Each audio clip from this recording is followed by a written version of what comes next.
Baik, afwan Buya, dikarenakan masih ada waktu, kami akan kembali membacakan pertanyaan-pertanyaan dari sosial media. Itu yang datangnya dari saudara Edi dari Bandung. Assalamualaikum warahmatullahi wabarakatuh. Waalaikumsalam warahmatullahi wabarakatuh. Allahumma shalli ala sayyidina Muhammad wa ala ali sayyidina Muhammad. Buya, saya mau tanya, apa hukumnya hidup memilih menyendiri? Apa itu? Apa hukumnya hidup memilih menyendiri? Ini nggak ada hubungannya dengan pertanyaan tadi ya, jalan sendiri ya. Hidup menyendiri atau masalah nggak mau nikah, ya. Orang nggak mau nikah. Kalau kita menemukan ulama terdahulu tidak menikah, itu bukan karena kemauannya sendiri, tapi karena mereka sudah tenggelam dalam cinta kepada Allah. Tapi kalau Anda termasuk orang yang, mohon maaf, secara pribadi syahwat sering bangkit dan sebagainya, maka menyendiri bukan hal yang baik bagi Anda. Menyendiri bukan hal yang baik bagi Anda.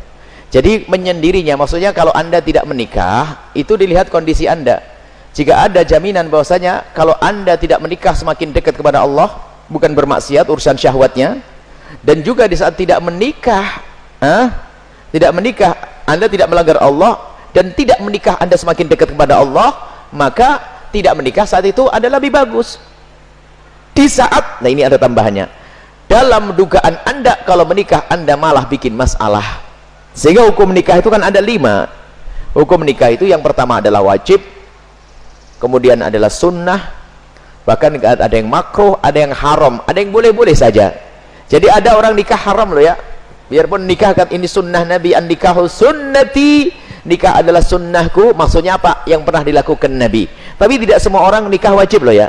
Wong dia itu apa? Orang dolim, dia tidak butuh pada nikah dan mungkin tidak berfungsi sebagai seorang laki-laki, tapi dia menikah mau menghajar orang, ya nggak boleh, nikahnya haram. Jadi menyendirinya seseorang dikembalikan kepada dirinya. Kalau memang dugaan kalau nikah tambah tidak baik, takut dia berbuat dolim kepada pasangannya, kemudian di saat dia sendiri tidak melakukan kemaksiatan, kemudian di saat sendiri dia semakin dekat kepada Allah, maka menyendiri baginya lebih bagus. Tidak bermaksiat, mohon maaf, dia tidak mau menikah, tapi dia selalu kesenangan sendiri. Apakah dengan menyenangkan dirinya sendiri, urusan syahwatnya, atau berzina? Wah, itu menyendiri haram, hidup sendiri. Jadi yang mengukur adalah diri masing-masing. Dan hal lain lagi, Anda tidak perlu usil urusan seseorang yang tidak menikah.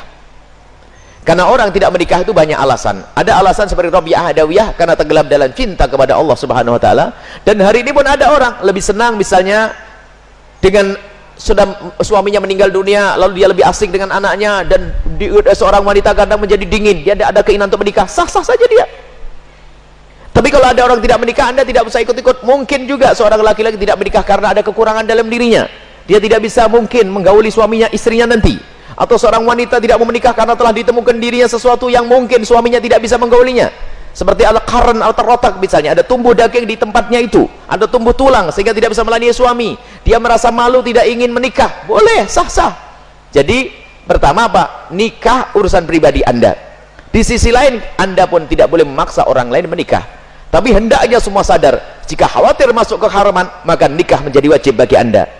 Dan kemudian kami himbau kepada semuanya, zaman ini zaman rusak. Hei para orang tua, jangan persulit urusan pernikahan, permudahlah urusan pernikahan. Awas mendapatkan ancaman dari Nabi, Allah masykuk man syakwa ummati. Orang tua yang mempersulit anaknya menikah akan dipersulit urusannya oleh Allah. Kadang-kadang menunda pernikahan gara-gara ingin menyelesaikan kuliah, sehingga anaknya betul selesai kuliah dapat sarjana ekonomi plus pezina, bapaknya yang menanggung dosa duluan.